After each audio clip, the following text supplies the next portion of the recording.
Épisode 138 des Technos, c'est notre revue de presse hebdomadaire que nous vous proposons une fois de plus avec deux chroniqueurs. Ça va pas être simple cette fois.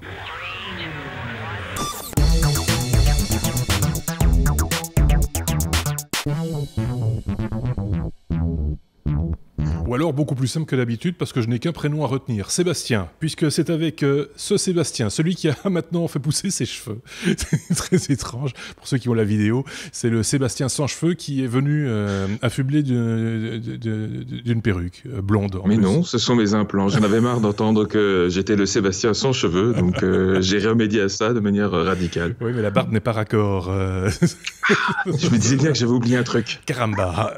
Et puis l'autre Sébastien. Bonjour Sébastien. Je disais que ça va être facile parce que j'ai qu'à dire bon alors Sébastien et le bon démarrera automatiquement puisque nous suivons tous les trois la même conduite.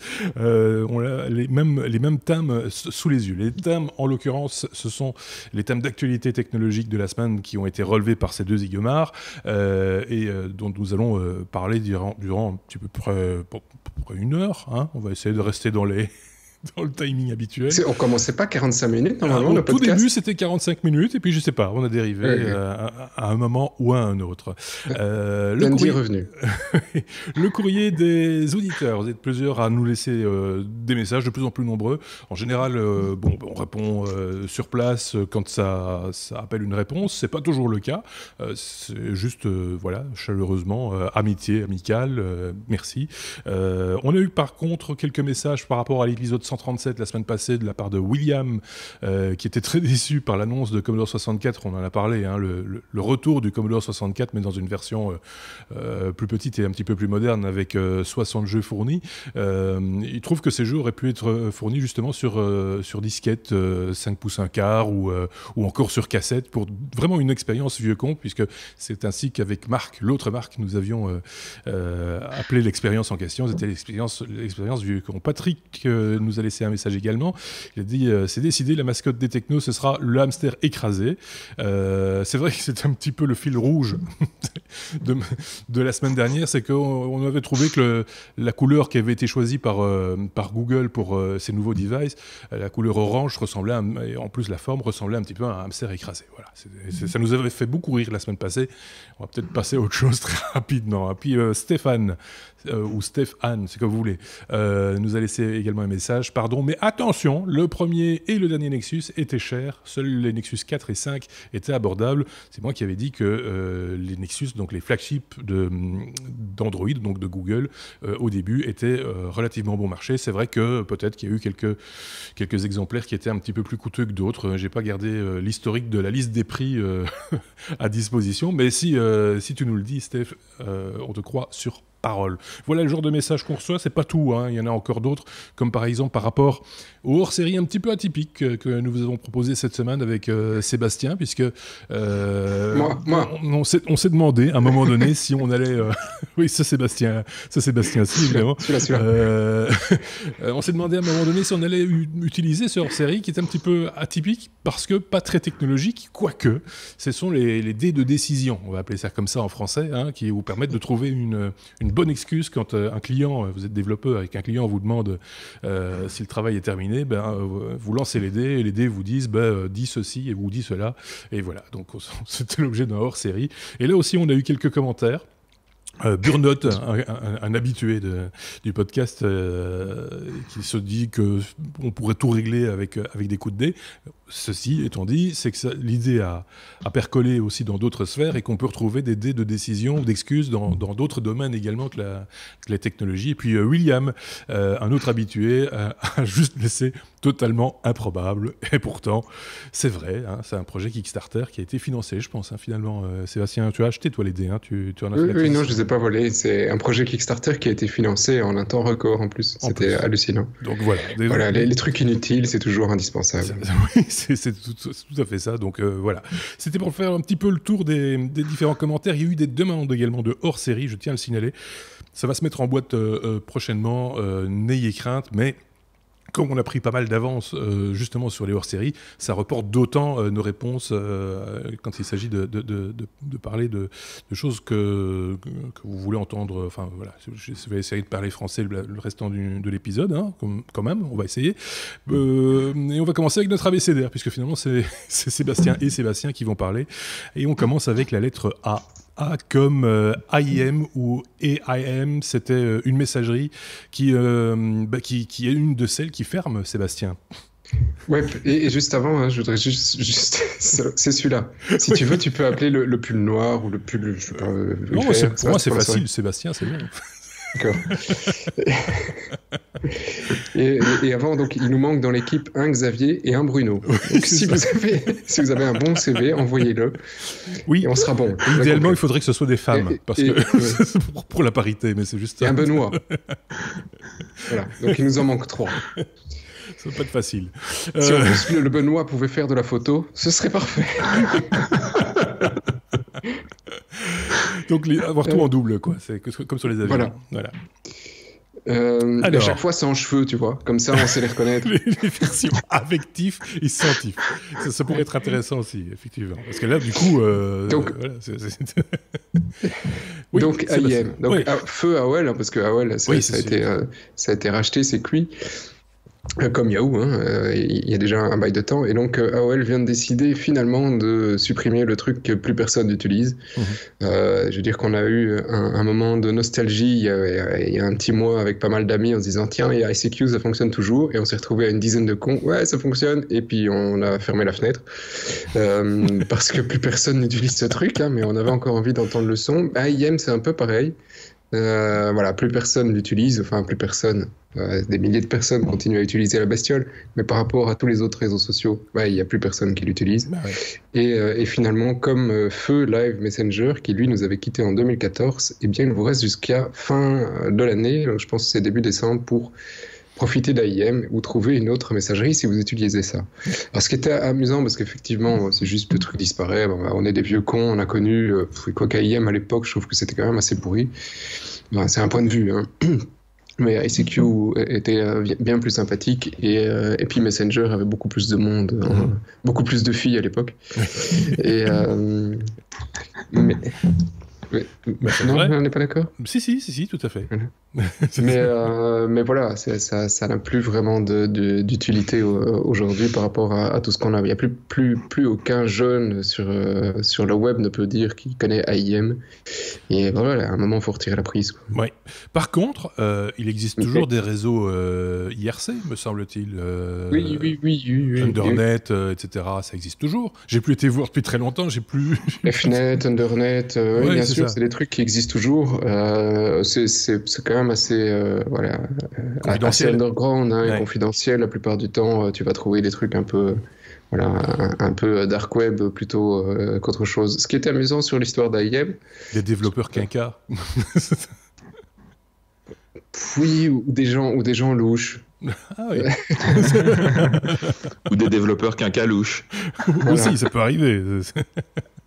Mais t'as eu un article sur TechCrunch sur la fermeture d'AIM qui était assez drôle parce qu'AIM avait posté sur les ex-Gadawel avaient posté sur Twitter pour vous souvenir du truc nostalgie, posté sur votre ancien screen name sur Twitter, et donc il y avait des centaines de gens qui répondaient, et puis tu as tout de suite un gars sur TechCrunch qui a dit non, surtout répondez pas parce que ça peut donner des indices sur vos questions secrètes sur d'autres sites, parce que peut-être que vous avez utilisé le nom du chien de machin dans votre pseudo.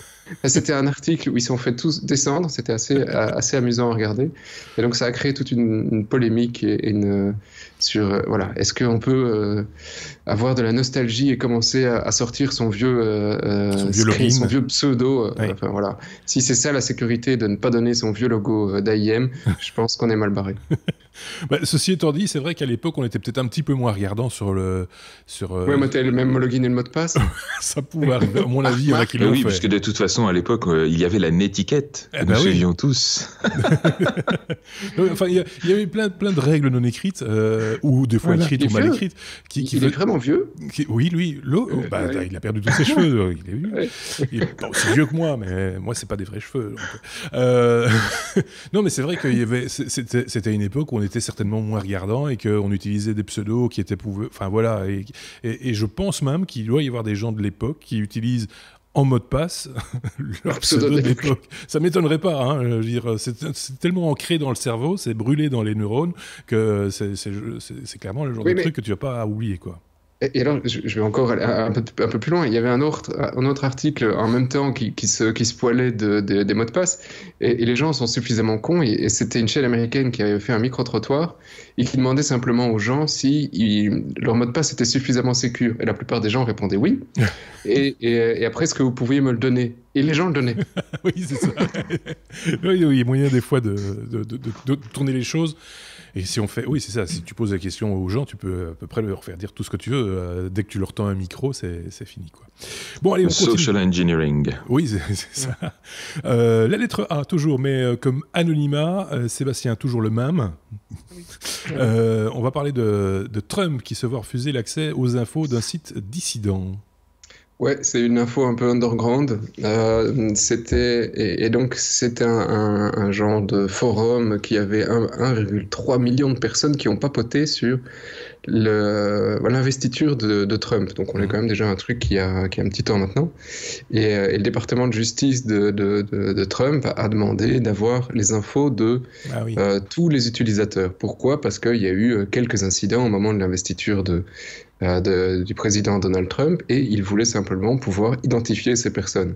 Et plutôt que de simplement demander en fonction de quelques articles ou quelques messages qui ont été postés pour identifier spécifiquement ces personnes, eux ils se disent il n'y a pas de problème, on va demander à la justice les données des 1,3 million de membres qui utilisent le site. Voilà, hein, pourquoi s'embêter? Tu vois, c'est comme s'il y avait 1 ou 2 terroristes sur Facebook et que du coup on allait demander les données de tout le monde pour être sûr de qui était derrière. C'est un peu le même type d'argumentaire. Heureusement, la justice leur a gentiment dit non. Voilà, mais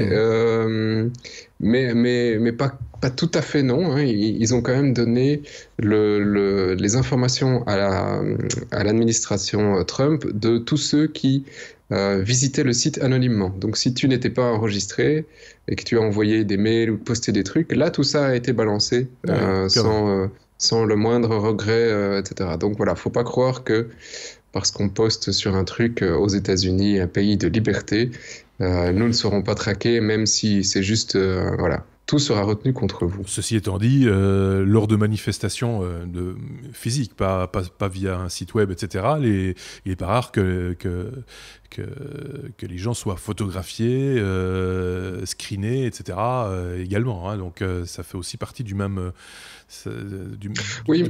arguments, je veux dire. Je les défends pas, mais... Non, mais là c'est en rue et t'as des policiers qui constatent, tu vois, en général, et donc t'as des gars, même s'ils sont civils, qui vont faire des photos. Ici, ils vont demander et faire une perquise en entreprise pour récupérer des données sur une présomption. Donc il y a personne qui a été condamné, il y a pas ils n'ont pas une preuve, ils vont sur une base de présomption demander des données. C'est comme s'ils rentraient chez toi en disant je pense peut-être que t'as volé quelque chose parce que t'as une sale tête. Oui, c'est ça. Tu vois, c'est plus ça, tu vois. C'est même pas la sale tête, c'est même pas le délit de sale gueule là pour le coup. Je pense que t'étais sur ce site-là ce jour-là. Je vais te le prouver. C'est toi. c'est comme ça. C'est bizarre quand même. Je sais pas ce qu'en pense Sébastien. L'autre, Sébastien. Non, effectivement, et surtout, on a aucune garantie sur qu'est-ce qu'ils vont faire ou ne pas faire de ces données et comment ils vont les exploiter. Et est-ce qu'un jour, les gens vont se faire arrêter quand ils vont prendre l'avion parce que, attention, toi, t'es louche, t'as fait ça tel jour. Ça, ce serait pas du tout étonnant, puisque des gens, des Européens, par exemple, ont vu leur visa ou leur entrée sur le territoire américain bloqué sous prétexte qu'un jour, ils avaient publié une phrase sur un réseau social ou dans un article de blog, ou certains journalistes qui sont également interdits de séjour. On leur dit pas que c'est pour ça, il y a plein d'autres raisons possibles, mais on sait les raisons et on sait que ce sont les moyens de rétorsion connus en tout cas actuellement. Sébastien. Oui, en tout cas, si tu vas avec ton laptop aux États-Unis, c'est sûr que tu prends un risque. Oui, parce qu'ils veulent tout. Hein, ils veulent tout. Donc ton laptop, si tu veux passer la frontière, soit tu la passes pas, soit tu leur donnes l'autorisation de rentrer sur ton portable. Voilà, c'est ça. Donc voilà. Youpi, quoi, c'est chouette. On reste à la lettre A, cette fois comme autonome ou comme Audi, puisqu'on va parler bagnole, Sébastien. Oui, alors donc au salon de Francfort, Audi a profité de l'occasion pour nous présenter 2 concept cars. Donc ce ne sont que des concept cars où pour ceux qui ont la vidéo, vous voyez la photo d'un des 2 ici. Donc les concept cars en question, c'est une berline et un SUV. Alors on parle surtout de la berline parce que le SUV on en a vu assez peu. Et ils ont notamment diffusé une petite vidéo alors assez bizarre parce que les images sont très léchées, mais alors c'est souvent sans musique, il y a la moitié de la vidéo, c'est des images de jolis paysages, on comprend pas trop ce que ça vient faire là, mais voilà. En tout cas, ce sont des concept cars, donc de voitures électriques forcément, complètement autonomes, donc ce qu'on appelle niveau 5. Il faut savoir que maintenant le département américain des transports a défini 5 niveaux de autonomie. Le 5, c'est le max. Plus besoin d'y toucher, il n'y a même pas besoin de volant. Et c'est d'ailleurs le cas dans ce concept car qui n'a ni volant ni pédale. Il y a juste 4 sièges et vous vous asseyez dedans et vous dites où vous voulez aller et il vous y emmène. Normalement. Alors, normalement, c'est ça le truc, c'est ce que j'ai trouvé aussi en lisant un petit peu les news autour de ça, c'est que tous, bon, ils annoncent forcément des chiffres genre 800 km d'autonomie sur une charge, 345 chevaux dans les moteurs, etc. Mais bon, en même temps, ça n'a qu'un concept car. La plupart des images de la vidéo, j'ai l'impression, c'est des rendus 3D. Et donc, voilà, c'est facile d'affirmer ce genre de truc. Mais pendant que eux font des concept cars qui, en plus, là, ils l'ont dit eux-mêmes, n'atteindront jamais le grand public, d'autres continuent à produire des vraies voitures qui roulent, quoi, et à les vendre. On en reparlera d'ailleurs. On va en reparler. On va reparler de l'autonomie, de voitures électriques, etc. dans ce podcast, parce qu'il y a un autre sujet qui touche également. Sébastien. Oui, moi je veux juste dire que maintenant on sait qu'il y a le Sébastien avec et sans cheveux, et il y en a un qui a une mauvaise connexion et l'autre pas. Oui, parce que Sébastien, celui qui n'a pas de cheveux, a un peu lagué. Voilà, ça lui arrive. Désolé. Ça bafouille de temps en temps de ce côté-là. Oui. Et c'est marrant parce que, avant de commencer, c'est l'autre, celui qui a des cheveux, qui avait le message qui disait « Vous n'avez pas de connexion Internet ». Allez comprendre. À mon avis, on est espionné ou enfin, il y a quelque chose de bizarre de ce côté-là. On en était à la lettre A, c'est fini la lettre A. Terminé, on n'en parle plus. On passe directement à la lettre D, D comme Dow Jones, avec l'annonce qui a un petit peu fait frémir les marchés, mais pas trop finalement. C'est l'agence de presse, donc Dow Jones, qui annonce par erreur le rachat de Apple par Google. Ça, c'est quand même assez rigolo, Sébastien. Ah oui, non, franchement, là, c'était un couac assez mémorable.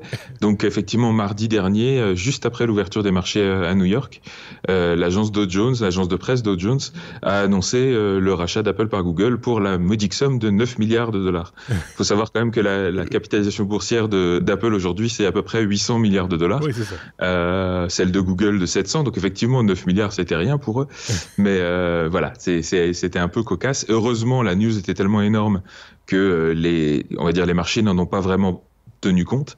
Mais bon, c'est quand même assez inquiétant que ce genre de news passe dans une agence de presse qui est censée être hyper regardante sur ce qu'elle sort. Alors, les rumeurs parlent d'une erreur technique, que c'était un test. Vous savez, le genre de test que quand on est développeur, on rigole autour de la machine à café en disant « Oh, t'imagines si on sortait un truc comme ça ?» Et puis là, hop, c'est parti en prod. Donc, c'était pas forcément prévu. Et bien sûr, ils l'ont tout de suite supprimé de leur flux d'infos. Et les dommages ont été assez limités. Mais bon, faut se souvenir que c'est arrivé il y a encore 1 ou 2 ans de ça, en France, avec le groupe Vinci, qui avait subi une fausse annonce comme ça, avec un communiqué de presse qui avait été diffusé par quelqu'un qui avait usurpé l'identité de leur CTO, si mes souvenirs sont bons.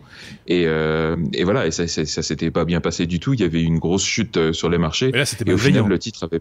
Et là, c'était malveillant. C'était clairement de la manipulation de marché. Moi, je trouve pas ça normal qu'une agence comme Dow Jones s'en sorte à si bon compte. Il devrait être...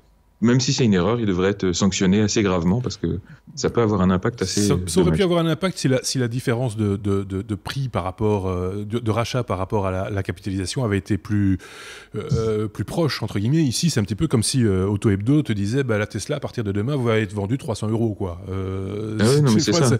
Donc, personne n'y croit. C'est un couac. Mais justement, la même erreur technique aurait pu être faite sur une news beaucoup moins absurde et qui aurait du coup eu un effet... beaucoup plus dommageable. Très clairement. Sébastien.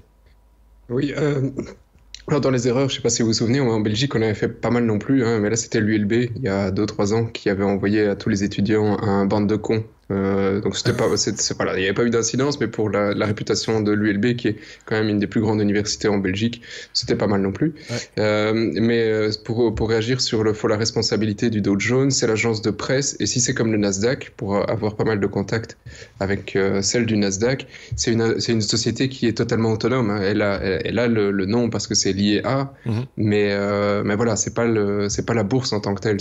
C'est une agence externe. On est bien d'accord. Mais malgré tout, qui bénéficie d'une notoriété, qui a pignon sur rue, et donc voilà, c'est quand même pas totalement innocent. C'est vrai que laisser passer des trucs pareils, c'est un peu léger, quoi. Il y a des erreurs dans les communiqués de presse pour une agence de PR, ça arrive tous les jours. Ça arrive souvent.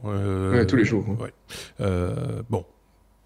Tournons la page, passons à la lettre E comme Ethereum. Et si je dis Ethereum, crypto-monnaie, etc., c'est forcément à Sébastien que je passe la parole.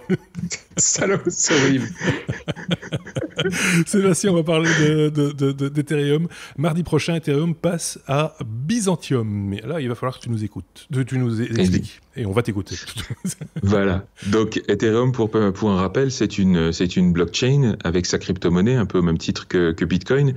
La différence avec Ethereum, c'est qu'elle permet de développer des applications. Donc, c'est pas seulement une monnaie, c'est aussi une plateforme de développement logiciel pour développer des applications décentralisées. Donc, on en avait parlé déjà dans un hors-série sur les blockchains juste avant l'été.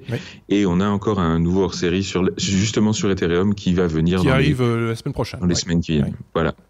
Et donc voilà, c'est une plateforme qui a été lancée en juillet 2015 et déjà à l'époque, quand ils ont lancé la plateforme, ils avaient prévu un certain nombre de versions pour ajouter des fonctionnalités à la plateforme et là on avait déjà passé 2 versions et là c'est la 3e qui va sortir. Alors en fait la 3e est assez énorme, donc ils l'ont divisée en 2 et la première moitié va être balancée en production, on va dire mardi prochain, donc le 17 octobre.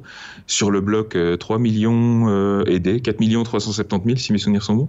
Le temps en blockchain est souvent compté en blocs. Et donc voilà, ça va apporter un certain nombre de nouvelles fonctionnalités, pas des choses mirobolantes, mais ça va préparer le terrain en tout cas pour ce qui arrive après. Et il faut savoir que quand une blockchain fait ce genre de mise à jour, et là c'est ce qu'on appelle un hard fork, c'est-à-dire c'est une mise à jour importante qui a un certain risque par rapport au réseau, voilà, il y a toujours un risque derrière qu'une partie de la communauté ne suive pas.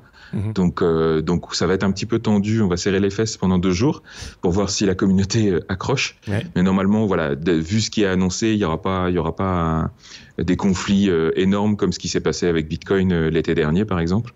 Donc ça devrait bien se passer. Et savoir que ils font ça 10 jours avant la grande conférence des développeurs qui se fait au Mexique début novembre. Donc voilà. Ok, l'autre Sébastien avait un commentaire à faire là-dessus ou Oui. Alors, sauf erreur de ma part, j'étais en train d'essayer de retrouver la news pendant ce temps-là, mais ce fork ici d'Ethereum, il y a quand même une importante modification, c'est que normalement ça permettrait, et ce serait le premier blockchain à le faire, à permettre une transaction 100% anonyme. Donc, en fait, ce qui va se passer, c'est qu'ils vont effectivement amener les outils techniques qui vont permettre de supporter un mécanisme qui existe déjà dans une autre blockchain qui s'appelle Zcash, qui permet effectivement de faire des transactions intraçables. C'est-à-dire qu'il faut savoir que même sur Bitcoin, même si vous êtes un utilisateur anonyme, il suffit qu'on retrouve l'identité qui se cache derrière un compte et ensuite on peut tracer toutes les transactions pour remonter jusqu'à vous. Sur Zcash et bientôt sur Ethereum, ils vont créer un système qui va permettre de rendre les transactions complètement intraçables et donc d'achever complètement l'anonymité du réseau. Donc effectivement, ça va bientôt venir. On sent que l'anonymat, c'est vraiment le leitmotiv, ou en tout cas la valeur ajoutée entre guillemets de la blockchain, hein, si je dis pas de bêtises, Sébastien. C'est surtout c'est surtout une contrepartie. C'est-à-dire que sur la blockchain, on a la transparence absolue, tout le monde a accès à toutes les données, et donc si on n'a pas l'anonymat absolu en regard de ça, du coup la sécurité est pas garantie. Donc effectivement, l'anonymat est important pour ça. Sébastien, commentaire ? Oui, il y a un autre pan de l'économie qui s'intéresse beaucoup à l'anonymat là-dedans, c'est Wall Street. Parce qu'aujourd'hui, tu achètes une action, elle est anonyme de n'importe qui, d'Apple, Google, etc. Et donc là, aujourd'hui, quand tu veux quand tu vois l'Ethereum comme juste un investissement financier, bah, tu aimerais bien aussi que ces flux restent anonymes. Donc, l'arrivée de ça sur certaines cryptos permettra peut-être à ces cryptos d'attirer des plus grands loups de Wall Street parce qu'effectivement, leur anonymat sera garanti. Ok, bon, on l'a dit, prochain hors-série consacré à la blockchain, ce sera cette semaine, enfin la semaine qui arrive, là, lundi plutôt, avec Ethereum. C'est le 3e ou 4e chapitre qu'on aborde avec toi, Sébastien, pour parler de crypto-monnaie et de blockchain. On en était à la lettre E comme Ethereum, on passe à la lettre F comme Facebook, Sébastien, pour parler d'Oculus Go, le casque de VR low cost, je serais tenté de dire, non ? Je ne sais pas, c'est une news pour laquelle je suis en panne. Ah. C'est pas ça, cette semaine ? Bon, il paraît que c'était en panne. Mais bon, voilà, personne n'a rien vu, Facebook. Ah, Facebook semaine. En panne. Ah oui, non, d'accord. Ouais, bien sûr. Mais il y a eu une panne mondiale que personne n'a vue. Enfin, en tout cas, pas moi. Non, moi non plus. Mais apparemment, ça a duré longtemps et les gens ont paniqué. Et Instagram était impacté aussi. Ah, dingue. Dingue, ouais. C'est fou, quoi. Ouais, les gens sont sortis dans les rues et tout ? Non, pas à ma connaissance, en tout cas pas dans ma rue. D'accord. Bon, enfin, en tout cas, ici non plus, j'ai pas vu non plus de gens qui criaient que c'était au génie, mais eux, ils y croient, hein, donc voilà. Et ils sortent un nouvel Oculus à moins de 200 balles, puisque ce sera $199. Et cet Oculus est autonome, un écran d'assez bonne qualité, hein, on est sur du 2560 x 1440, donc du Quad HD, du Quad HD, donc c'est pas mal. Et avec audio, machin et tout bazar. Et si je l'ai pas déjà dit, je le redis, c'est autonome. Okay. Donc c'est quand même, alors qu'ils sont tous en train de casser les prix, que ce soit HTC et les autres, eh ben eux vont vraiment dans une barre qui est la plus petite aujourd'hui, hein, c'est en dessous de 200, on trouve pas grand chose, en tout cas de correct. Et tout ça dans un seul but, c'est d'avoir de plus en plus de monde qui utilise des casques VR, parce que notre ami Zuckerberg espère avoir plus d'1 million de personnes qui utilisent ces casques VR. Et qui vont donc se rencontrer en réalité virtuelle, quoi. Voilà. Bon, alors, on verra ce que ça donne, mais jusqu'ici, le démarrage n'a pas été aussi violent que ce que les médias nous ont prédit, nous y compris, c'est l'année passée. Donc, la techno, en tout cas, en toujours en développement, et notre ami Marc, avec un K, y croit. Ouais. Ceci étant dit, moi je pense qu'il a raison d'y croire, mais peut-être pas de point de vue utilisation à usage personnel, domestique, etc. Il y a de plus en plus de salles, par exemple, qui se développent, qui proposent des jeux immersifs en VR, etc. Il y a un véritable intérêt, manifestement, de ce côté-là au niveau loisir, par exemple. Au niveau médical également, il y a des intérêts particuliers par rapport à la réalité virtuelle. Par contre, l'usage à la maison, chez soi, domestique, de réalité virtuelle, je ne sais pas ce qu'en pense Sébastien, l'autre Sébastien, des usages qu'on peut faire de la réalité virtuelle. Je ne sais pas si tu as une opinion là-dessus. Effectivement, non, il y a des usages assez pointus et très spécifiques. On parle des visites virtuelles d'appartements, des choses comme ça. Ouais. Mais pour moi, l'obstacle majeur à l'utilisation grand public, etc. Enfin, il suffit de regarder la réaction qu'on a quand on voit un gars avec un casque de réalité virtuelle sur la tête, quoi. Ouais. Mais il est dans son monde, il est dans sa bulle, et qu'est-ce qu'il fout ? Enfin, je veux dire, on passe pour des fous quand on est comme ça. Alors à moins qu'on en ait tous et du coup qu'on voit plus ceux qui en ont un. Ouais. Mais pour l'instant, on n'en est pas là. Donc moi, j'ai un peu de mal encore avec le form factor du device qui, à mon avis, gâche un petit peu la technologie. Donc il faudra que ça avance encore de ce côté-là. Il y a un peu de ça. J'ai l'impression que c'est un plaisir solitaire aussi. C'est un peu ça. Hein. Ben oui, ou alors virtuellement accompagné. Mais t'imagines toute la famille à la maison avec des casques VR en train de se cogner les uns les autres. C'est ça, la famille. Enfin, attends, j'avais un bon sujet et tu me sors ça en plaisir solitaire. On n'est pas encore à la fin du truc, quoi. J'ai dit, tu vois, il y a des expressions qu'on ne peut pas dire avec Sébastien. Enfin, celui qui a les cheveux, hein, parce que voilà. Non, mais c'est incroyable. Bon, ok, fermons la page si vous voulez bien. Ceci étant dit, ce Oculus Go nécessite moins de ressources processeurs que son aîné, parce qu'on a quand même. Il n'a pas besoin de ressources CPU. Le processeur, il est autonome. D'accord, ok. Donc c'est une version embarquée quelque part de l'Oculus classique, mais avec moins de performance, quoi, quelque part. Oui, alors je ne sais pas ce qu'il y a comme processeur dedans et comment ils gèrent leur bousin. Je t'assure que l'article est assez limité là-dessus.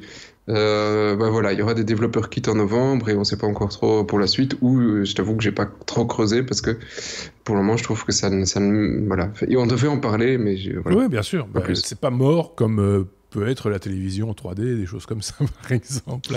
C'est pas encore, on n'en est pas encore là, quoi. Et je pense qu'on non, mais ça fait bip quand même. Hein. Ça fait bizarre, quoi. C'est bête.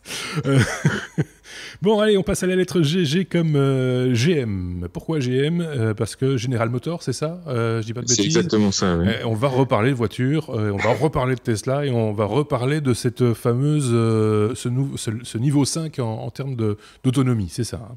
Voilà, alors juste pour en faire un peu de pédagogie, pour rappeler justement ces fameux niveaux. Ouais. Donc le niveau 0, c'est celui que tout le monde a dans sa plus vieille voiture, c'est-à-dire que c'est vous qui conduisez, il n'y a pas d'autonomie du tout.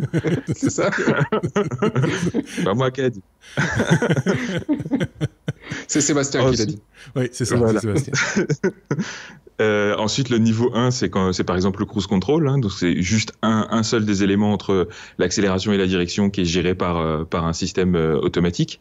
Le niveau 2, c'est quand vous avez et la direction et l'accélération qui sont gérés ensemble, oui, et le passager aussi, qui sont gérés ensemble. Mais là, évidemment, c'est uniquement dans certaines conditions. Donc, si par exemple les systèmes de cruise control adaptatif que vous avez déjà sur les voitures à haut de gamme maintenant, avec Lane Assist et compagnie.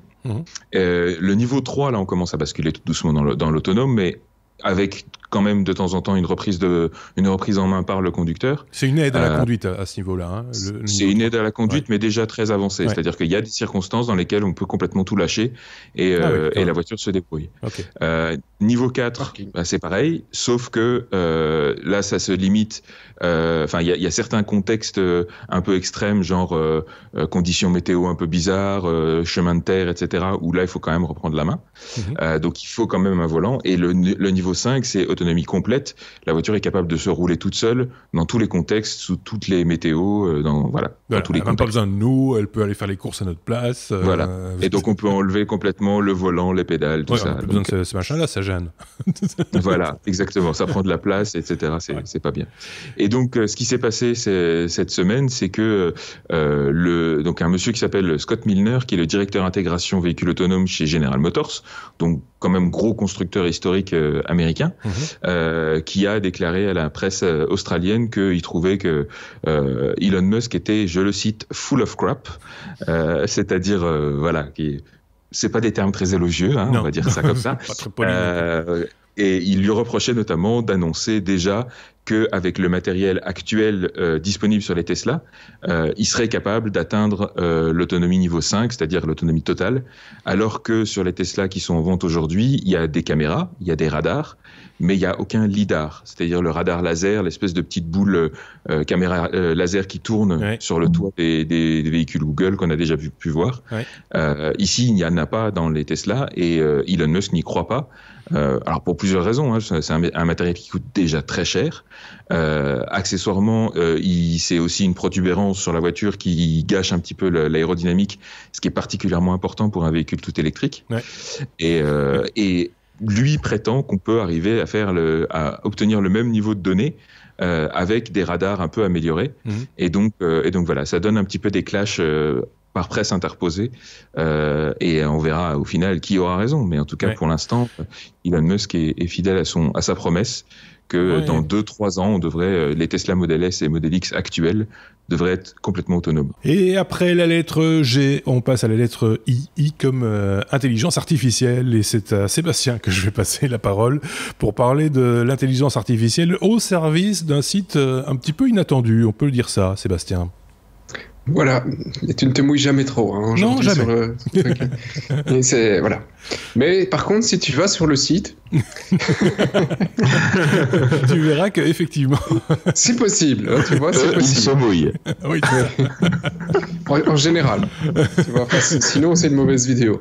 Et donc, c'est un des sites que l'IT préfère probablement. Et on est plus de 60 millions, je pense, inscrits ou visiteurs du site, je ne sais plus si c'est inscrit. Et donc, c'est Pornhub, hein, dont on parle ici. Il y a presque pas un mois sans qu'ils ne sortent une news assez drôle ou intéressante. Et cette semaine, ils en ont sorti 3 3-4. Mais celle-ci m'a fait réagir, elle était fun, parce qu'ils se mettent aussi à l'intelligence artificielle, et ils surfent toujours sur toutes les tendances. Et le premier truc qu'ils ont fait qui était facile, c'est on fait la reconnaissance faciale pour un site voilà. Pour un site de et voilà. Tu vois, on se recycle. et donc ça va, je vais le faire le sujet quand même. Hein. Donc, vas-y. Donc on fait la reconnaissance faciale, donc ça va être dur. Mais pas sur n'importe qui, uniquement sur les stars, en l'occurrence, qui ont été taguées a priori par Pornhub pour éviter qu'on aille reconnaître Madame Pichemou qui a fait une vidéo avec le voisin et qui l'a publiée sur Pornhub. Hein, donc voilà, faudrait pas non plus qu'on aille la retrouver. Donc ça commence par ça. Et ils vont demander aux internautes de voter pour assurer que l'intelligence artificielle fait son job. Ça, c'est la première version cette année-ci. Et la prochaine version l'année prochaine, je trouve qu'elle est beaucoup plus intéressante et beaucoup plus amusante. Parce que non seulement ils vont reconnaître les visages, mais en plus, ils vont pouvoir commencer à détecter ce qui se passe dans la vidéo. Mmh. Donc pas le facial, mais plutôt le contexte de la vidéo, c'est-à-dire est-ce qu'elle est blonde, forte poitrine, est-ce qu'elle est à l'extérieur, est-ce qu'elle est à l'intérieur, Est-ce qu'il parle Est-ce qu'il parle, en quelle langue il parle? Et puis après, il y a la question comment elle se fait prendre, parce que c'est la position. C'est la position qui va effectivement être taguée automatiquement par Pornhub. Et ça, je trouve que ce sera la première intelligence artificielle qui va réussir à savoir déterminer la position du Kama Sutra sur une vidéo. D'abord, si ce sont deux jeunes filles ou deux jeunes hommes, tout ça va permettre de mieux... 3 ou 4 hein. Ou 3 ou 4, mais de sexe opposé, de même sexe, etc. Donc on va avoir des catégories enfin bien classées, quoi. Enfin des vidéos de cul bien classées. ça fait depuis Internet qu'on rêve de ce truc. Oui, c'est vrai, Sébastien. Ne négligeons quand même pas l'intérêt, c'est que s'ils arrivent effectivement à reconnaître les positions du Kama Sutra et tout ça, ça va forcément être réexploité dans les futurs robots sexuels, je veux dire. Par exemple, oui. En fait, je les soupçonne de collecter des informations pour les futurs robots. Si ça se trouve, c'est ça. C'est un petit peu comme... C'est le Uber du sexe, quoi. C'est quelque part, non? Ou la Wii va ressortir avec la caméra pour pouvoir vérifier si tu joues bien. Ça va être intéressant quand même. Oui, c'est juste. Alors ouais, il y a plein de choses à faire avec ça. Hein. Il faut le dire, c'est vrai, c'est de la com, hein, mais c'est toujours bien fait et c'est toujours très fort ce qu'ils arrivent à faire. On reste à la lettre I comme intelligence artificielle pour parler du retour de la revanche, du comeback du Tamagotchi. On n'y croit presque pas, Sébastien. Bah écoute, je sais pas, hein, tu vois, on joue sur la nostalgie et le truc il a 20 ans et donc fin des années 90, les gosses jouaient avec ça pour faire vivre leur petit truc, leur petite bestiole électronique qui est juste bête à bouffer du foin, hein, parce que c'est juste 4 états de maturité et tu dois la nourrir, la faire dormir, la caresser, je ne sais plus quoi. Et la faire mourir. Et la faire mourir. et ils ont ressorti la même chose. Donc je pense qu'on va jouer largement sur l'aspect nostalgie des parents qui vont acheter ça aux gosses de maintenant, parce que ça fait 20 ans qu'on y jouait. Et à l'époque, le truc, c'est quand même vendu à 82 millions d'unités. Donc je pense qu'il y a moyen que ça marche. Et donc c'est en vente depuis quelques jours. Aux États-Unis, ça devrait débarquer chez nous dans les cours de récré pour la fin d'année, j'en suis certain. Ça existe aussi. À un moment donné, il y avait un émulateur software qui permettait d'avoir son Tamagotchi sur son desktop.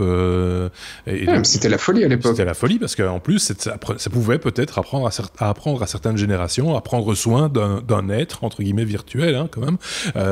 Mais de dire, voilà, il faut pas trop le nourrir parce que sinon, il claque. Il faut pas oublier de le nourrir parce que sinon, il claque aussi. Il faut être attentif entre guillemets, enfin, voilà.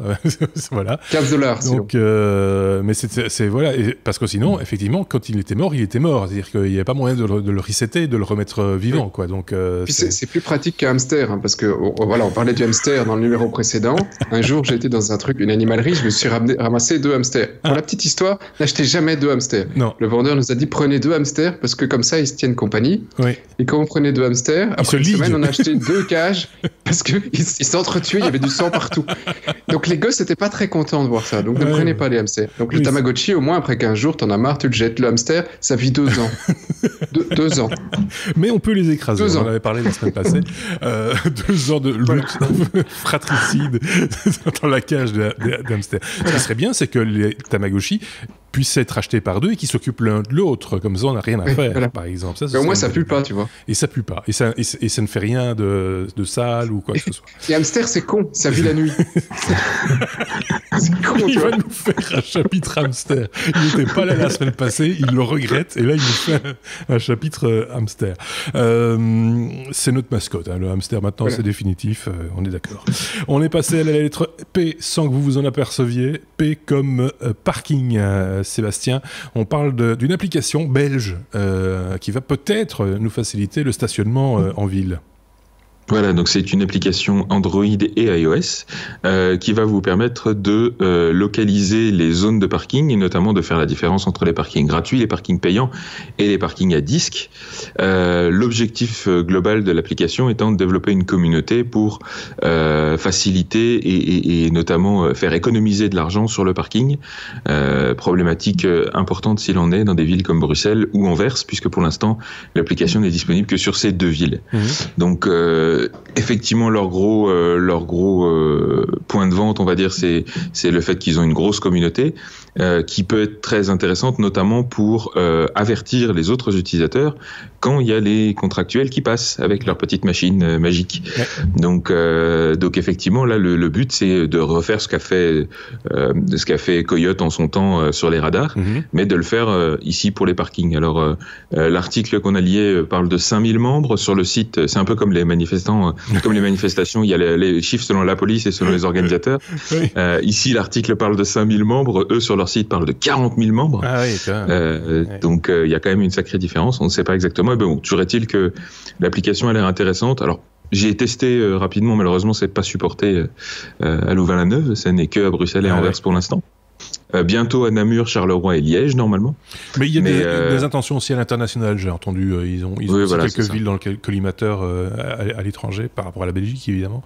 Et c'est juste une petite parenthèse, ça permet à nos amis français également d'apprendre que l'on dit Bruxelles et pas Bruxelles, et qu'on dit Anvers et pas Anvers. Voilà. Comme ça, c'est dit. C'était le plan langue de cet épisode.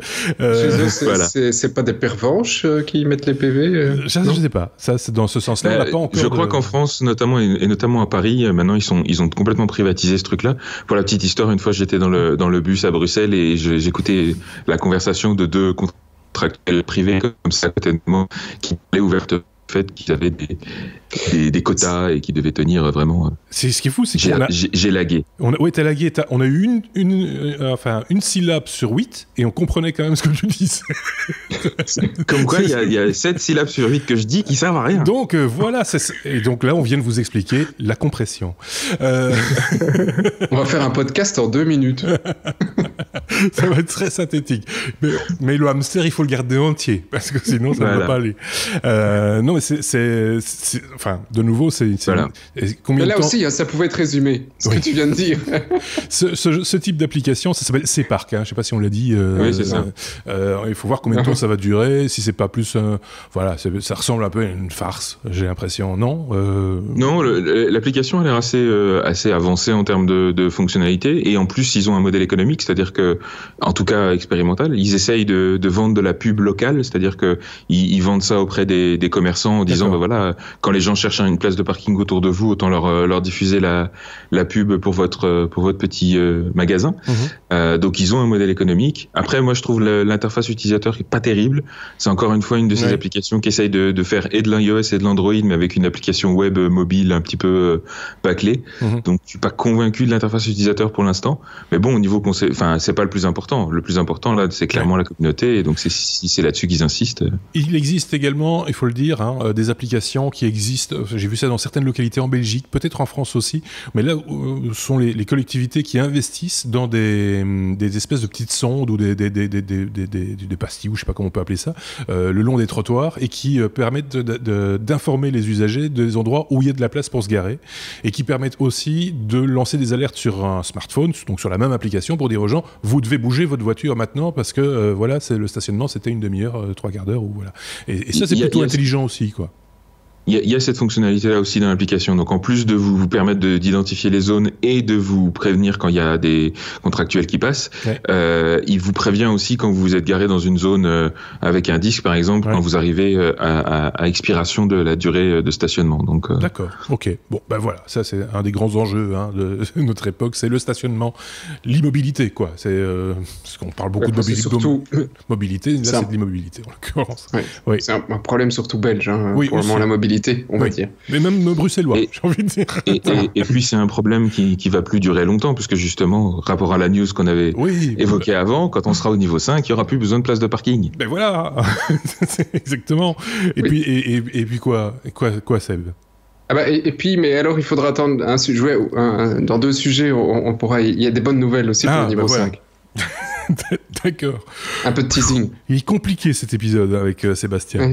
On est à la S comme Sébastien. Voilà.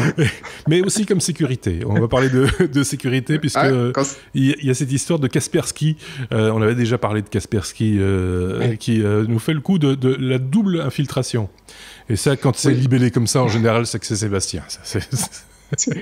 Écoute, j'ai hésité la double pénétration parce que techniquement c'était ça. Je me suis dit que c'était voilà, tu vois, on allait encore avoir des problèmes. Parce que c'est exactement ça. Ouais. À la base, tout revient en 2014 sur nos amis israéliens. Qui se sont infiltrés, donc je vais rester sur ce terme-là, ce sera plus facile, dans les serveurs. Donc ils se sont infiltrés chez Kaspersky pour pouvoir réussir à aller chercher des infos. Là, c'était une histoire avec le nucléaire iranien, donc ils voulaient aller écouter ce qui se passait dans une négociation sur nos amis iraniens. C'est de l'espionnage, quoi. Espionnage, voilà, pur et dur. Et donc ils ont espionné le truc, ils ont écouté, ils sont un petit peu promenés, ils ont pris leur barque, et puis à un certain moment, ils se sont étonnés de voir qu'ils n'étaient pas tout seuls. Et ils ont vu que il y avait une autre nation qui était en train d'écouter en même temps qu'eux, c'était les Russes. Et ils se sont dit tiens, c'est bizarre, c'est la fête, c'est carnaval, tout le monde peut utiliser Kaspersky pour rentrer partout. Donc ils ont fait un petit dossier et ils ont prévenu les États-Unis, parce que ça reste leur grand copain, en disant dites les gars, je pense qu'on a un problème avec Kaspersky et que nos amis ici russes sont en train d'aller chercher les infos un peu partout, y compris chez vous, américains. Donc c'est pour ça qu'on s'est retrouvés il y a pas tellement longtemps, il y a quelques semaines, avec un gros bras de fer entre les États-Unis et la Russie, parce que les États-Unis ont unilatéralement dit nous on refuse que dans tout ce qui est public on utilise Kaspersky, et voilà. Mais à la base, donc ce serait grâce à Kaspersky et à l'inattention d'un employé d'une administration américaine que la NSA se serait fait piquer une série de documents par les Russes. Alors c'est toujours tout plein de conditionnels, mais quand ça vient de sécurité, que ça vient d'Israël, j'ai plutôt tendance à penser que les informations sont souvent relativement crédibles, parce que c'est pas les plus mauvais en sécurité. Oui, mais en même temps, à qui profite le crime quelque part? Pourquoi divulguer l'information maintenant? Il y a certainement là derrière aussi anguille sous roche, j'ai envie de dire, non? Il y a un petit peu de bras de fer politique. C'est ça, quoi. Voilà. Oui. Je sais pas si l'autre Sébastien avait un truc à rajouter concernant ce chapitre. Non, me fait-il du chef. Est-ce comme sécurité toujours? Si. Puisqu'on va reparler bagnole, puisqu'en Australie, il est possible de rouler bourré. Voilà. C'est fun, non? C'est chouette. Quand c'est la canicule niveau 5, donc ta voiture, elle roule toute seule. Mais là, non, en fait, il y a ici un organisme officiel australien, donc le NTC, National Transport Commission, la commission, qui a pris plein d'experts autour de la table. Ils avaient soif et ils se sont dit, en fait, quand on a une voiture autonome, on peut rouler bourré, on peut picoler. Et tous les mecs se sont dit, c'est top. Et ils ont pris une petite bière, ils ont écrit un petit rapport. Et maintenant, ils sont en train d'écrire la loi pour que, effectivement, dès que qu'on aura la voiture autonome en Australie, on pourra rouler bourré. C'est chouette. C'est pas mal. En fait, Au final, je trouve pas ça con, hein. Finalement, à quoi ça sert d'être agent quand la voiture roule toute seule? Sébastien, t'avais un truc à rajouter? Ça fait partie des choses que j'ai toujours dites quand on parle de voiture autonome. C'est une espèce de marotte pour moi. Toutes les conséquences inattendues de cette révolution. C'est non seulement en termes d'architecture et de design des voitures, etc., mais sur effectivement, que vont devenir les chips, les flics de la route, quoi. Il y en aura plus besoin. Les licences de bar vont exploser, les gens seront bourrés en permanence, vu qu'il n'y aura plus cette limitation-là. Enfin, ça va être incroyable, toutes ces conséquences-là auxquelles on ne pense pas du tout. Il y a les non-voyants qui vont pouvoir rouler. Ah, c'est génial. Par exemple. Les gosses. Mais les non-voyants vont pouvoir rouler bourrés. C'est ça qui va être... Les enfants qui vont revenir de l'école, on va leur envoyer la voiture, ils vont monter dans la voiture, on va les ramener, il faut même plus se déplacer. Ça va être top. Ça va être génial. Mais attends, quand tu penses, nous, on prend ça comme de la science-fiction, on se dit c'est du délire. Mais reprends, il y a 20 ans, quand nous, on était encore... je vais pas dire jeune, parce que 20 ans, on était quand même déjà pas mal vieux, mais on n'avait pas de smartphone. Et quand tu vois toute la révolution que ça a fait, et on t'aurait dit il y a 20 ans, attends, tu vas avoir dans ta main un truc qui est plus puissant 10 fois que le PC que tu as devant toi, qui va faire des photos, des vidéos, aller sur un réseau social, etc. C'est du délire. C'est l'usage aussi, quelque part, qui nous a fait... Enfin, ça nous marque plus qu'on imagine. Juste une anecdote, ça vous est peut-être arrivé aussi, ou vous, chez vous, je sais pas, c'est de sortir de chez vous et de vous dire j'ai oublié mon smartphone, mais je ne sors que 5 minutes, donc c'est juste pour aller au coin de la rue, revenir. Je vais quand même le prendre au cas où il m'arrive quelque chose. Genre, voilà, c'est devenu l'accessoire qu'il faut garder sur soi en permanence parce que c'est quelque part un accessoire de sécurité ou si jamais quelqu'un m'appelle, machin, etc. Alors qu'avant, le téléphone il était branché avec un fil dans le mur et voilà, on n'avait même pas de répondeur et donc les gens n'avaient qu'à téléphoner quand on était là. C'était un peu ça l'idée. Et donc, tout ça a pris une vitesse incroyable et c'est pas parce qu'on est plus âgé que pour autant on n'est pas touché par le phénomène, quoi. Soyons clairs. Non, mais ceux qui sont nés dans les moins de 20 ans maintenant, ils n'ont pas connu cette révolution. Non, le téléphone avec le fil dans le mur, ils ne savaient pas ce que c'était. Non, ça ils comprennent pas d'ailleurs, ils comprennent toujours pas. Pour eux, le fil dans le mur, c'est juste pour pas qu'on vole le téléphone. et il y a fort à parier que les enfants d'aujourd'hui ne passeront pas leur permis de conduire. Oui, tout simplement. Il y a des choses. Oui. Ça, je veux dire, c'est un truc dont personnellement je rêve. C'est quand j'ai deux filles en bas âge. Je ne vais pas passer le permis de conduire. Je préférerais. Ah, salaud. Non, en tant que père, pour leur sécurité, je préférerais qu'elles n'aient jamais à apprendre à conduire. Ouais. Oui, donc, pour moi, ce serait un rêve. Parce que rien qu'en Belgique, c'est 2 morts par jour. Donc, si après on me dit. Elles peuvent rouler en voiture et 2 morts et une centaine de blessés par jour corporels. Donc tu dis, c'est juste génial, quoi. Ouais. C'est une révolution aussi au niveau de la santé et de la sauvegarde de la vie humaine. Et après, il y a eu un long débat. Oui, Sébastien. Il a essayé de dire quelque chose, mais il a attend qu'il se réveille. Le comble, c'est que c'est le chauve qui frise.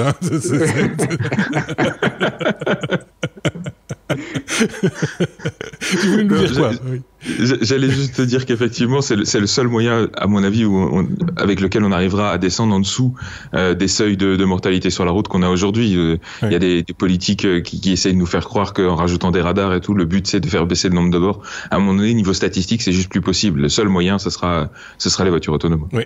Et ce qui est un petit peu pathétique dans l'histoire, c'est que c'est peut-être l'évolution des choses, c'est que dès qu'il y a un petit incident mineur avec un véhicule autonome, on le monte en épingle comme si c'était la fin du monde et on ne fait plus du tout attention au fait que monsieur, votre voisin, prend la voiture, sort du garage et fait pas attention à la petite fille qui passe sur le trottoir à ce moment-là. Par exemple, ça, on n'y pense absolument plus. Ça, c'est quand même très particulier, quoi. Oui.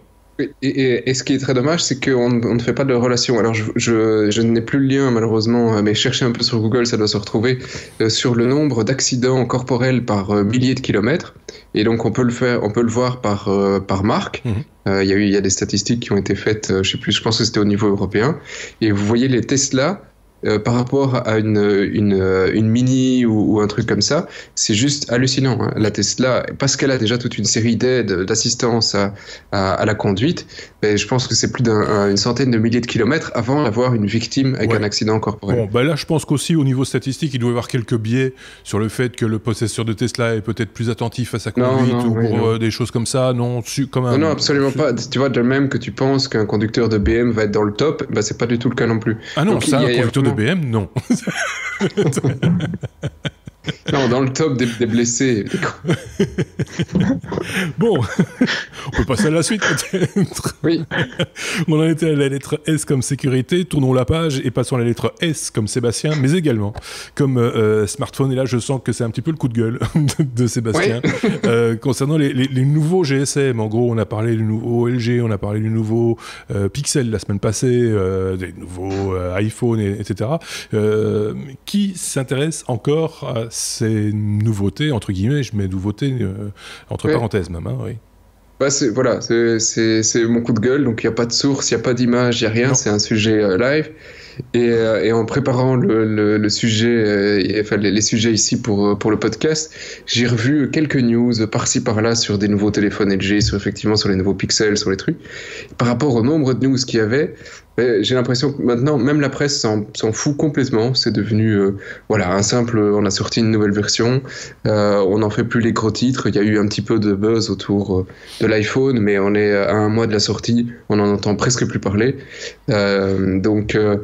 C'était mon petit truc. Je voulais juste qu'on se rende compte que par rapport à il y a un an ou deux, les smartphones maintenant sont devenus une commodité. Oui, bien sûr. Et on n'a plus vraiment de raison d'en parler, et on n'en a même pas parlé dans le podcast. Non, ou très peu en tout cas, et on l'avait déjà dit, mais ça on l'avait dit il y a déjà 2 ans, qu'on ne suivrait plus par exemple des keynote Apple, qu'on ne ferait plus d'épisodes spéciaux ou de hors-série concernant des présentations de produits de ce type-là, parce que finalement tout sort dans la presse avant la présentation, c'est tout aussi décevant après qu'avant, dans le sens où il n'y a rien de neuf, c'est pas des grandes révolutions, c'est juste de jolies évolutions, et quand on lit dans la presse dite spécialisée high-tech, un article par exemple, c'était mon petit coup de gueule de la semaine passée, mais je reviens un peu dessus maintenant, mais ils vous font un article sur l'emballage de l'iPhone X, on peut se poser des questions, enfin, ou 10, je ne sais plus si on dit X ou 10, je pense. 10, oui. Voilà, peu importe, mais qu'on en arrive à faire des articles sur l'emballage du produit, c'est que vraiment, on est perdu, quoi. Il n'y a plus grand-chose à dire, ça devient ridicule, quoi. Ouais. Je voudrais quand même, parce que c'est mon dernier sujet du jour, je voudrais quand même encore rajouter un truc sur les smartphones. Si vous remarquez, nous avons donc 2 Sébastien sur ce podcast, il y a un fan d'Android et un fan de la pomme. Ouais. Il y en a un qui a des cheveux et l'autre pas. C'est vrai que, oui, quelque part. Attention que corrélation ne veut pas dire causalité. Voilà. Merci. J'ai rien dit. Tu vois, mais bon, voilà, moi je suis un peu fan des deux et bizarrement. Mais t'en as moins. Tu vois, t'en as moins. Ouais, je les perds. Tu commences à les perdre.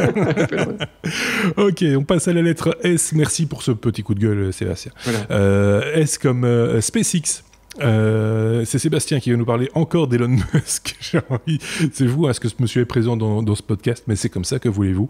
Est-ce que Elon Musk peut faire vraiment ce fameux Paris-New York en 10 minutes ou en 30 minutes, je sais plus ce qui avait été dit dans la presse au moment de son annonce. Donc l'idée de se servir de cette fameuse Big Rocket, cette grosse fusée pour aller dans l'espace, mais aussi pour se rendre très rapidement, je fais la synthèse, très rapidement d'une capitale à une autre en mettant en moyenne, une grande capitale à une autre en une demi-heure. Est-ce que tout ça, c'est possible, ou est-ce qu'il déconne complètement, ou il s'amuse avec nos nerfs? Je sais pas.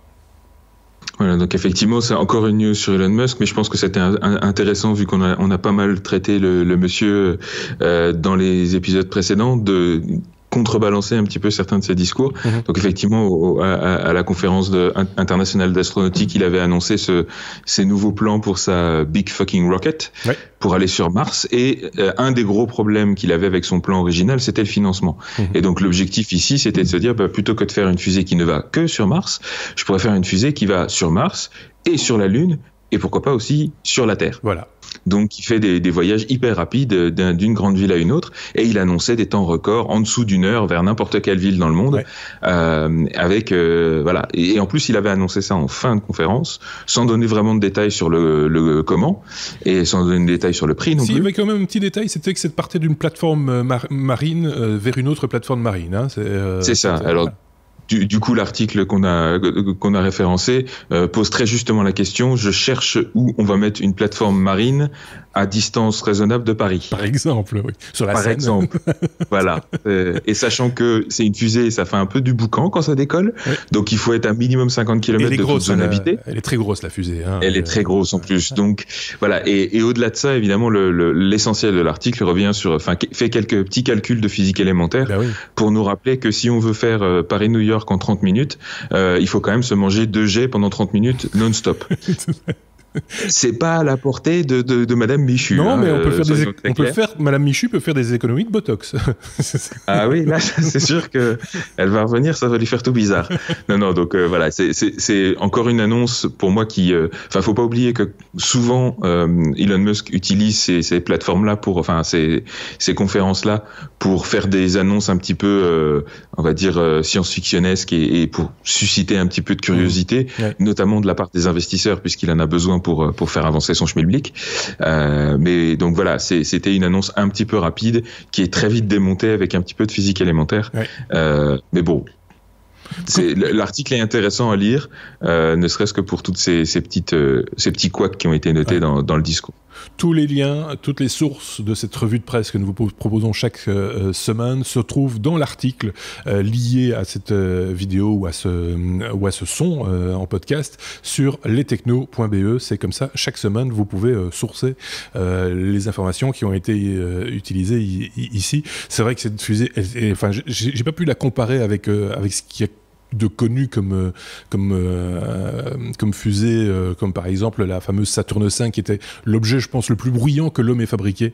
Donc ici, la fusée qu'il nous propose est plus grande, je pense, ou en tout cas plus puissante. Elle est encore plus grande, ouais. Elle est beaucoup plus grande et beaucoup plus puissante, beaucoup plus large, plus de moteurs, c'est tout, quoi. Voilà, c'est juste pas possible, c'est de la science-fiction, mais ça fait rêver. En même temps, hein, il faut bien le dire. Voilà. V, on est à la lettre V comme... peut-être Sébastien. Non, je disais juste non, ça ne fait pas rêver. Moi, t'auras jamais mon cul là-dedans. Ah oui, c'est ça. Non, parce qu'il n'y a pas de volant. Voilà. V comme voyeurisme. Sébastien, encore lui. Il y en a que pour lui. Il n'y a qu'une honnête pour Sébastien, c'est ça que je veux dire. Des utilisateurs d'Airbnb découvrent une caméra cachée chez un loueur. En l'occurrence, c'est pas vraiment un problème d'Airbnb pour le coup, c'est un problème juste de voyeur, quoi. Voilà, c'est ça. Donc c'est pas la première fois qu'on entend ce genre d'histoire, mais là pour le coup c'est un petit peu gênant parce que c'est donc un couple de l'Indiana qui partait faire un petit peu de tourisme en Floride et à un moment donné le mari qui est dans l'IT a remarqué un trou bizarre dans le détecteur de fumée au plafond et en le démontant il a trouvé une caméra et un micro. Donc c'était un petit peu gênant. Il a appelé les flics ont débarqué, ils ont fait une fouille complète de la maison, ils ont trouvé une autre caméra dans le salon. Donc visiblement c'était pas un petit truc anodin. Et quand ils ont arrêté le propriétaire, il a dit mais j'ai filmé au moins quelques dizaines de parties de jambes en l'air grâce à ces caméras cachées. Mais en général, les gens étaient au courant des caméras. Oui, bien sûr, c'est pour ça que tu les caches. Oui, c'est ça. Tout à fait. C'est juste pour pas être dérangé qu'on les cache. Donc, c'est quand même notre. On l'a perdu. Et donc c'était la femme. Il est revenu. Sébastien remplace l'autre. C'est mal fait. Non, mais c'est vrai. Finalement, ça peut être gênant d'être vu par une caméra. Je sais pas. C'est très bizarre ou pas. Mais c'est pas la première fois que ça arrive. Là, évidemment, Airbnb a été scandalisé, a soutenu les victimes, comme ils ont dit. Je sais pas trop ce que ça veut dire, mais bon, voilà. Et ils ont rappelé qu'ils faisaient des background checks sur les propriétaires, que voilà, ils faisaient tout ce qu'ils pouvaient, tout ce qui était en leur pouvoir pour éviter ce genre de truc. J'imagine que les propriétaires sont bannis après une histoire pareille de. Ah oui, là, ils ont été bannis définitivement. Et bon, de toute façon, lui, il va aller faire de l'Airbnb en prison maintenant. Donc, en plus, ça c'est à peu près sûr qu'il va pas s'en tirer à si bon compte. À noter que pour la petite solution, quand même, je rappelle qu'il existe un petit device qui s'appelle le Cyborg Unplug, qui permet de vous prenez ça avec vous en voyage et alors c'est un petit peu technique mais pas trop et ça vous permet de détecter les caméras Wi-Fi qui traînent dans les appartements et de les déconnecter. Donc c'est un petit device qui peut être intéressant, ça coûte 30 à 60 €. On mettra le lien aussi dans le blog. Ce qui fait que chez Sébastien, l'autre Sébastien, ça marcherait pas du tout parce que lui il a des caméras dans tous les coins et elles sont toutes câblées. C'est ça, hein, je dis pas de bêtises.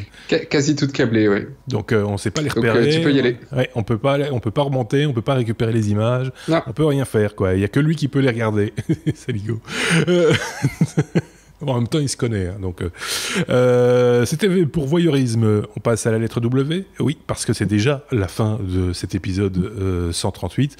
W comme what the fuck. Et c'est Sébastien, celui qui n'a pas de cheveux, qui s'y colle. Il a bien compris comment ça marchait, hein, un épisode des technos. On va parler de blockchain encore, mais un petit peu particulière, me semble-t-il. Voilà, donc on a souvent dit que la blockchain, c'était une technologie absolument géniale pour désintermédier les marchés. Et s'il y a bien un marché qui repose sur des intermédiaires, c'est la prostitution. Hein, donc, pourquoi pas. Et là, il y a dans la série des ICO, donc des levées de fonds participatives sur la blockchain, il y en a une qui va sortir, qui pour un service dont on taira le nom, mais qui propose de désintermédier le marché de la prostitution en utilisant la blockchain. Donc ça fonctionne comme un site de rencontre, sauf que quand vous créez votre profil, vous pouvez dire aussi les services que vous proposez. Ils ont un système de paiement sécurisé. Enfin voilà, ils proposent tout un tas de choses qui vont faciliter la vente de services de plaisir de personne à personne, on va dire, via la blockchain. Ce sera le plus vieux peer-to-peer du monde.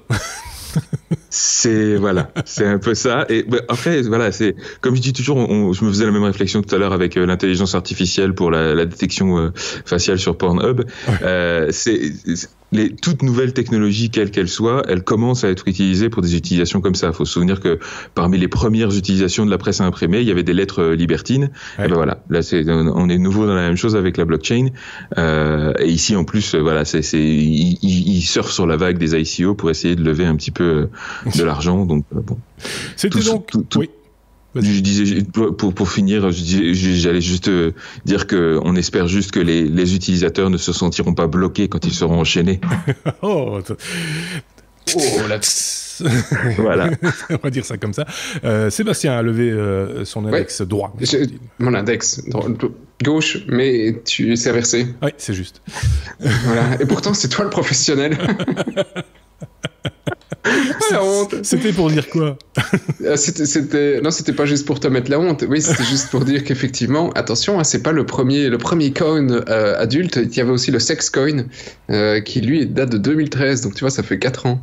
Et là, il l'avait fait uniquement pour faire du paiement entre voilà, pour les sites adultes. Donc c'est pas le premier, ce sera pas le dernier, mais les mecs, tu vois, déjà en 2013, ils s'étaient déjà dit, ouais, c'est un moyen de faire un peu de pognon. Souvent, c'est un domaine dans lequel la technologie a évolué le plus vite. Hein. Je dis pas de bêtises. Dorsel est exceptionnel. Hein. Voilà, ils ont fait des trucs en matière de vidéos en ligne, etc., qui étaient très très évolués bien avant les sites d'information, par exemple. Donc voilà,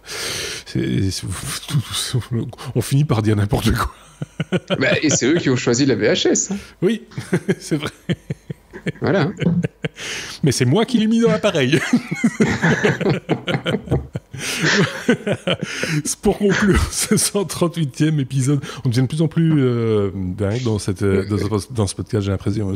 Mais c'est parce qu'il y a deux Sébastien, c'est Sébastien au cube. Oui, mais moi je pensais que la semaine dernière, je pensais que c'était à cause des chroniqueurs, et en fait je pense que j'ai une part de responsabilité dans ce truc, parce que il semble que ça se reproduit. Bon, bref, c'était le 138e épisode des Technos avec Sébastien. Merci Sébastien. Et puis également Sébastien. Voilà. De rien, Sébastien. Ça n'arrivera pas souvent, je vous rassure. Je me rassure aussi un petit peu au passage. Mais vous les retrouverez, mais pas ensemble, très prochainement. Merci à tous les deux. Merci à vous de nous avoir suivis. N'hésitez pas à laisser un commentaire éventuellement. On essaiera de s'en faire l'écho dans un prochain épisode. À très bientôt. Au revoir.